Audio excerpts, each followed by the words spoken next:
Elementos 2. Esta historia comenzó cuando mi cabeza fue capaz de entender que uno de los grandes problemas de nuestro momento es la irrelevancia, sentirse irrelevante. Luchar contra la irrelevancia comenzaba a ser un tema que salía a la calle, se hacía mayor de edad y ganaba protagonismo en una sociedad decepcionada por haber soñado con una libertad que comenzaba a ser irrelevante. Cuando aquello pasó, me definía a mí mismo como un amigo de los materiales, que soñaba y trabajaba para hacer comprensibles los elementos que nos rodean. En aquel momento no concebía los materiales como buenos o malos. Afirmaba que otorgarles un adjetivo u otro únicamente dependía del uso que los seres humanos les estábamos dando. Los plásticos, los metales, las cerámicas, los compuestos, todos ellos eran espectaculares, pero muchas veces no entendíamos cómo usarlos ni cuál era su comportamiento. Los plásticos eran grandes materiales que habían revolucionado sectores industriales enteros. Nos habían cambiado la manera de vivir y relacionarlos.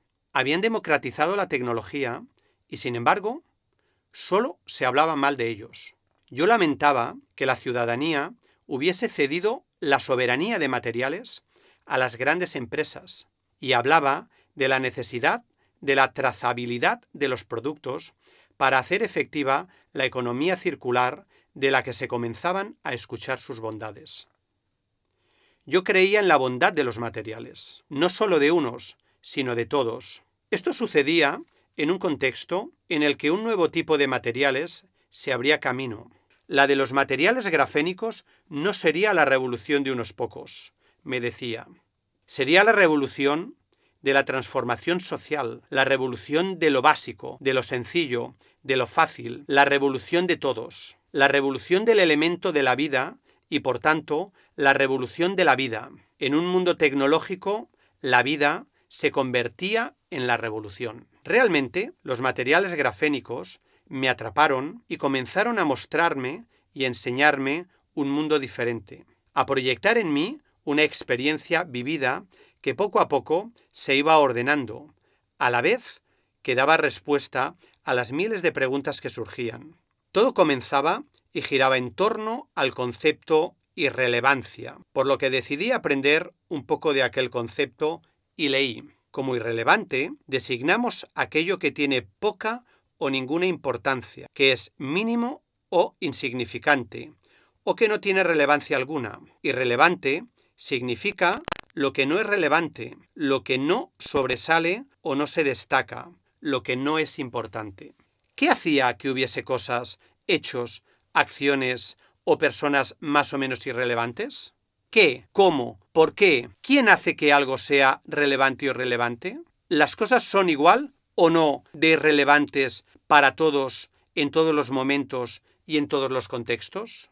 La respuesta a esta última pregunta la tenía clara, puesto que, por ejemplo, para mí los materiales y los elementos de la tabla periódica eran relevantes y sobresalientes, pero para la mayoría de las personas que me rodeaban eran irrelevantes. Y aunque sabía que esto era un hecho, era real. No entendía por qué era así, pero era real. De modo que comencé a trabajar para entenderlo, con el objetivo de recuperar la soberanía de materiales, la soberanía de los elementos químicos. El objetivo, ser conscientes de la capacidad que tenemos para incidir en el impacto medioambiental de los materiales y en las secuelas laborales, sociales y medioambientales que dejan estos, desde la extracción hasta su uso final.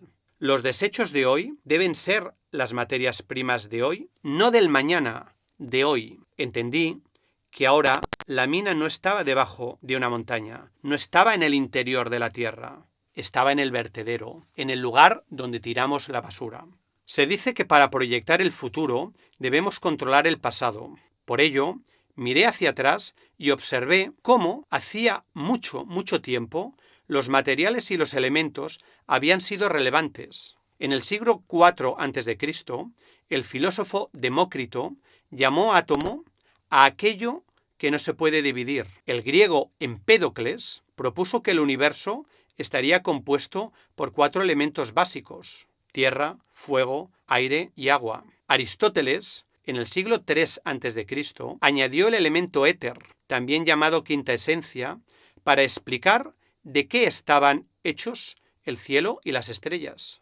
Y todo ello configuró una importante parte del pensamiento y la filosofía que nos ha llegado a todos nosotros. En la cultura oriental, lo que hoy conocemos como filosofía o medicina china, la teoría de los 5 elementos explicaba el funcionamiento de la vida y los fenómenos naturales. Los 5 elementos eran y siguen siendo madera, fuego, tierra, metal y agua. De cada uno de ellos, o de su interacción, surgía todo lo que compone el universo. La ley de los 5 elementos sostenía y sostiene una concepción holística, tanto del ser humano como del resto de los elementos que forman la vida, convirtiéndose de esta manera en una herramienta válida para explicar todos los fenómenos físicos.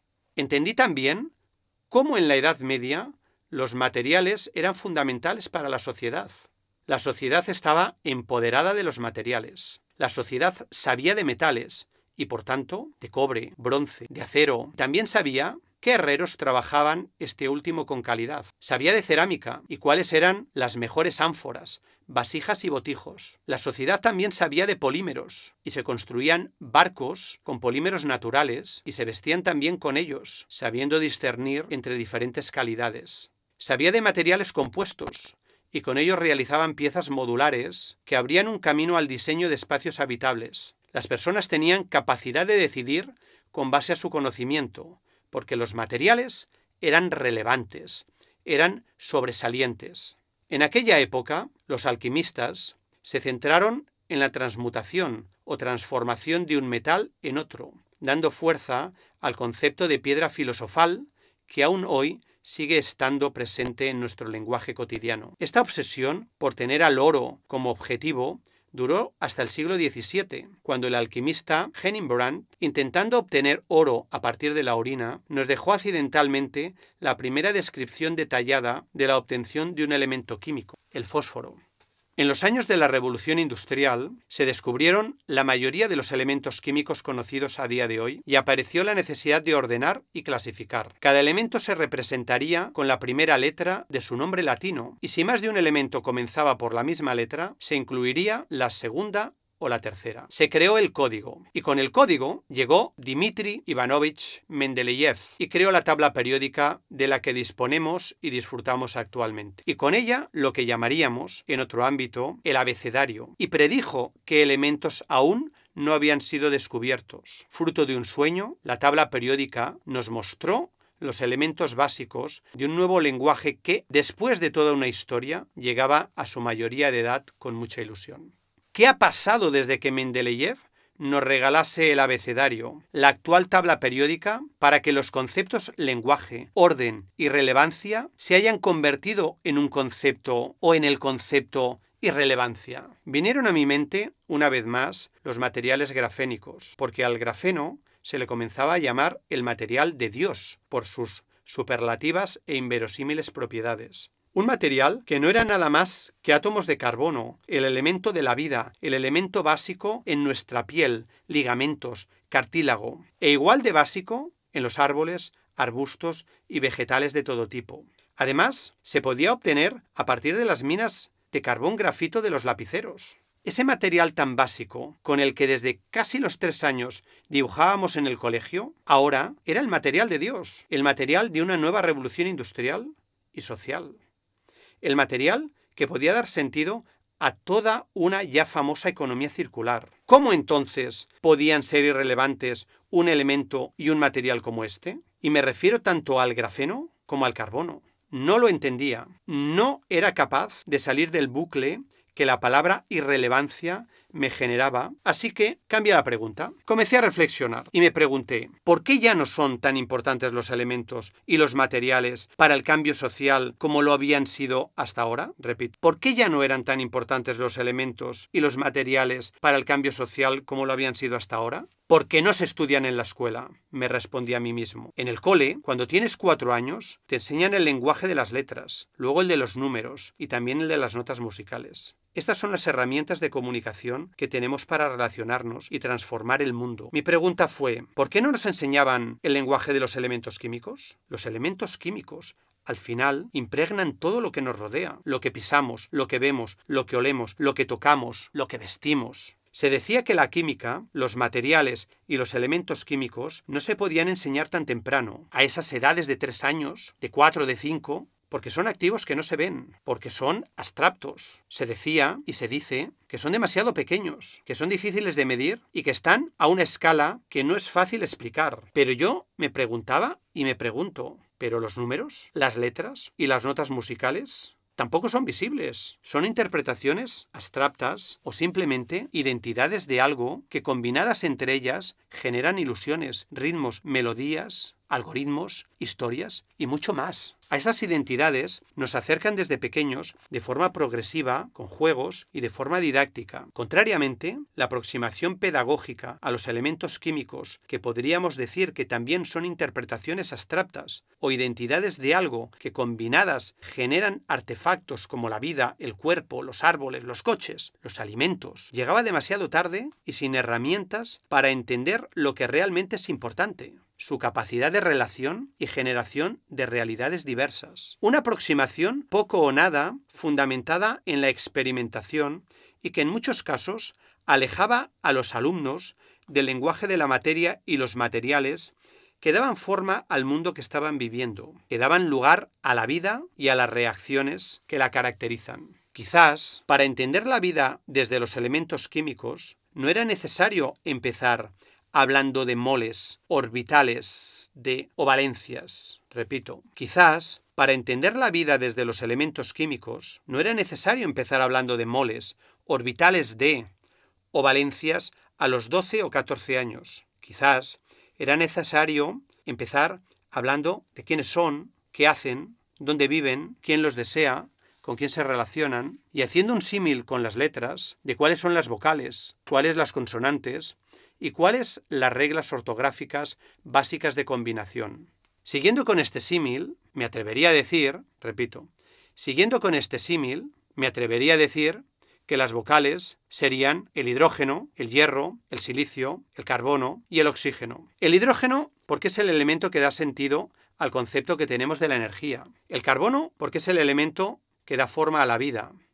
Y el silicio, porque es el elemento que permite comunicarnos con la madre tierra. El oxígeno, por ser el elemento más abundante de la corteza terrestre y de los seres vivos, y permitirnos respirar. Y el hierro, por ser el elemento más abundante de la tierra. Para mí, todo estaba fundamentado en este lenguaje, el de los elementos químicos. La reivindicación quedaba clara. Era necesario que el lenguaje de los elementos químicos de la tabla periódica fuese el lenguaje de todos y que lo fuese desde pequeños, igual que lo era el de los números, las letras y las notas musicales. Era un punto de inflexión, ya que el conocimiento de este lenguaje nos empoderaría como individuos y como sociedad. Nos permitiría entender e intervenir en el entorno, especialmente en una sociedad en la que los avances tecnológicos e industriales se vinculaban una vez más a elementos como el silicio o materiales como el grafeno. De hecho, si consideramos que el concepto de economía circular va más allá de los parámetros tecnológicos e industriales y que tiene una fuerte implicación social, lo mismo que la tienen las emociones que nos hacen elegir y ser felices, seguramente debemos ser conscientes que, primero, los materiales que decimos que contaminan el planeta están formados por combinaciones de elementos químicos. Las fuentes de energía que empleamos cada día son combinaciones de elementos químicos. Los alimentos que producimos son combinaciones de elementos químicos. Nuestro cuerpo, todavía poco conocido, está formado por elementos químicos. Todo lo que nos rodea está formado por elementos químicos a los que no conocemos. Difícilmente podríamos leer sin entender qué hace o qué significa la A o la B. Pero decimos que reciclamos botellas de vidrio y de plástico sin entender qué es el silicio y el carbono. Con 6 años, o con 5, o con 4, nos dicen que los envases de plástico de un solo uso son malos y que los tapones son recogidos de manera selectiva para hacer productos que no se nos enseñan. Pero en realidad no sabemos qué estamos haciendo. No sabemos que el plástico está formado por unas letras que se quieren comunicar con nosotros, que se quieren hacer entender. Letras como el carbono, la H del hidrógeno, la O del oxígeno, la N del nitrógeno, no sabemos que el plástico está fundamentado en carbono y que nosotros somos carbono. Es evidente que la sociedad no entiende los materiales como el resultado de la evolución humana y, por tanto, tampoco las consecuencias de esta evolución. Una evolución no siempre controlada, por cierto, y sin tener conciencia de ello, el planeta, creo, que no irá a ninguna parte. Debemos cambiar el paradigma. Es el momento del lenguaje de la materia, el lenguaje de los elementos químicos que nos permitiría interpretar con mayor criterio lo que significa decir que materia y energía son una misma cosa o que tienen capacidad de transformación. El lenguaje que nos permitiría dar sentido a los problemas derivados del calentamiento global y el lenguaje que nos permitiría interpretar los objetivos de desarrollo sostenible con una visión holística necesaria para hacerlos realidad en un lugar diverso como es el planeta Tierra. Aun sabiendo que la fusión de la biotecnología y la infotecnología nos lleva y abre los mayores desafíos que la humanidad tiene capacidad de percibir, la realidad es que dicha fusión queda lejos del día a día de la inmensa mayoría de los 7.000 millones de habitantes del planeta Tierra, al igual que queda lejos para una gran mayoría el sentido de lo que llamamos cambio climático, calentamiento global, sostenibilidad, economía circular, economía verde, economía azul. Todo es una cuestión de escala y cuando nos salimos de la escala en la que estamos acostumbrados a vivir, lo demás desaparece y se convierte en irrelevante.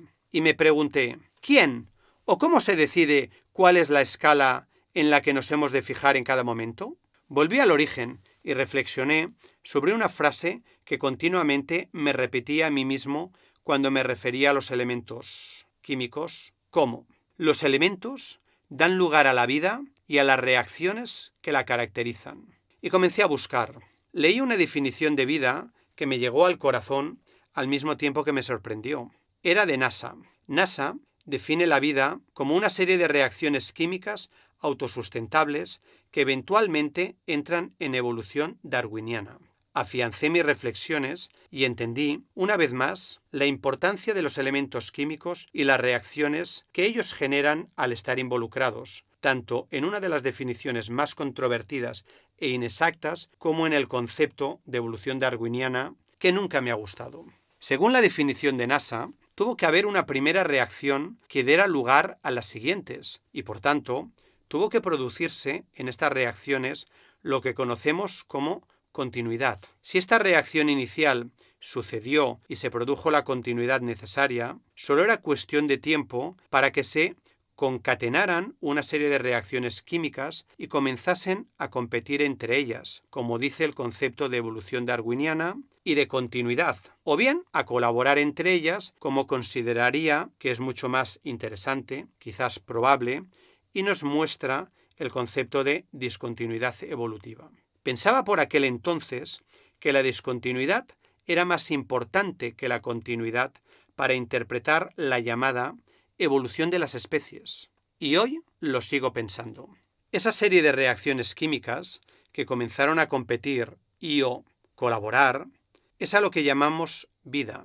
Una vida que, como no puede ser de otra manera, tiene un coste energético y tuvo un coste en términos energéticos cuando se originó a partir de una primera reacción. La primera reacción que generó la vida no pudo ser debida a una casualidad, porque entonces su misma aleatoriedad hubiese hecho casi imposible que se generara la vida. Pues si sucedía de vez en cuando y quién sabe dónde, ¿cómo entonces los demás elementos se iban a ordenar? El resto de reacciones que sucedieron a la primera, quizás o no entraron en evolución darwiniana y quizás o sí entraron en cooperación sinérgica, dando valor al concepto discontinuidad y originando lo que hoy conocemos como diversidad.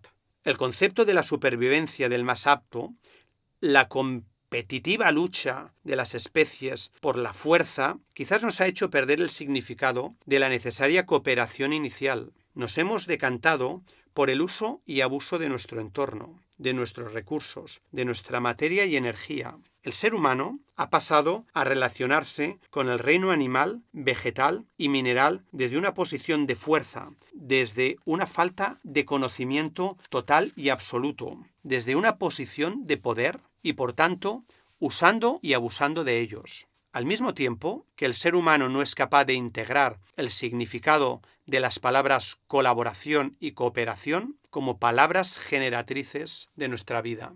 Entendí que cuando nos situábamos en la escala de los elementos químicos y no en la de los procesos, como son nacer, crecer, reproducirse y morir, todo se simplificaba y se mostraba de una forma más natural. Si los elementos químicos explicaban las reacciones químicas y las reacciones químicas explicaban la vida, seguro que esta podría ser la escala a tener en cuenta para interpretar el entorno que nos rodea y el contexto que nos condiciona. Aunque habitualmente nos empeñemos en vivir en otras escalas, y en cada época o momento nuevas escalas de percepción de la vida nos modifiquen nuestra capacidad de interpretación del entorno y contexto, la vida y su escala elemental, poco condicionada, nos regala la capacidad básica que el ser humano tiene para afrontar los retos del momento. Una capacidad que no únicamente debería de ser útil para buscar la ansiada felicidad personal, sino también la colectiva, y entonces, por añadiduría, la de nuestro planeta. A esta felicidad de nuestro planeta, a día de hoy, la llamamos sostenibilidad. La escala en la cual nos movemos y el prisma a través del cual miramos es nuestra responsabilidad. En un mundo diverso, en el que todo se puede elegir y las posibilidades de elección aparentemente son infinitas, nos damos cuenta que al final son otros los que eligen por nosotros. Perdemos la responsabilidad, la coherencia y comenzamos a entender lo que significa la palabra irrelevancia, pues si deciden por nosotros, nosotros comenzamos a ser irrelevantes. La cuestión ya no solo es de responsabilidad, es de conciencia. Uno de los principios más importantes de la naturaleza es el principio de correspondencia. El carbono es el elemento de la vida, al igual que lo es también de la muerte, porque vida y muerte es exactamente lo mismo, igual que lo es frío y calor, luz y oscuridad. Podemos echarle la culpa de muchas cosas al carbono: combustibles fósiles, CO2 contaminante, plásticos, metano, y visualizar el mundo de muchas maneras diferentes. Pero al final, y según el principio de causa y efecto, hay quienes deciden ser peones y quienes deciden ser dirigentes. No es ni bueno ni malo, y son igual de necesarias ambas figuras. A mí, que siempre me ha apasionado el silicio, tanto como el carbono, me gusta pensar que aunque al silicio no lo asociemos con la vida, ni tampoco con los combustibles fósiles, los plásticos o el CO2, sino que lo asociemos con la tierra, con la tecnología, con las placas fotovoltaicas, es el elemento de la tierra. Está tan vivo o más que el carbono. Y al igual que los plásticos, que son base de carbono, no contaminan por sí solos, sino que somos nosotros los que contaminamos con nuestras acciones, el carbono no mata, sino que genera. El silicio no mata, sino que genera la información básica necesaria para que nuestro planeta Tierra mantenga su equilibrio energético. Dejo a vuestra valoración quién hace de peón y quién hace de dirigente, y adjunto un comentario ficticio que compartí con un amigo. Si el carbono es elemento de vida y muerte, y el silicio no mata, sino que genera, va a ser el silicio el que dirija al carbono, más perecedero, y en lo porvenir, y si dura este mundo, que ya lo veremos, los seres de carbono serán los peones de los de silicio. Mandarán los silicianos y los carbonianos, obedientes, se cuidarán del mantenimiento de la naturaleza. En los silicianos residirá la información, mientras los carbonianos humanos se encargarán de poner orden entre los otros carbonianos y tener el mundo limpio y aseado. Y así interpretar correctamente las implicaciones que tienen los conceptos calentamiento global, cambio climático y sostenibilidad. Este camino, que había comenzado con el concepto irrelevancia y se había apoyado en el concepto de vida para aproximarnos a lo que llamamos cambio climático, ahora se había encontrado con el término generar. El carbono y el silicio generan. Es, pues, el momento de dar un paso adelante y comenzar a entender que el conocimiento y el lenguaje que nos posicionará a nosotros mismos como seres responsables no puede ser otro que el de los elementos que generan. Generan reacciones, generan vida, generan continuidad, generan discontinuidad, generan diversidad. Es, pues, el momento de interpretar el lenguaje de los elementos químicos para entender el planeta en que vivimos y solo de esta manera poder ayudarle y así ayudarnos a nosotros mismos. Es de conciencia y es nuestra responsabilidad abrir un nuevo concepto de ecología humana, un nuevo concepto que nos lleve a reconstruir la riqueza de la capacidad humana que poco a poco me da la sensación de que estamos perdiendo. Un abrazo y gracias otra vez a todos y a todas por escuchar este podcast.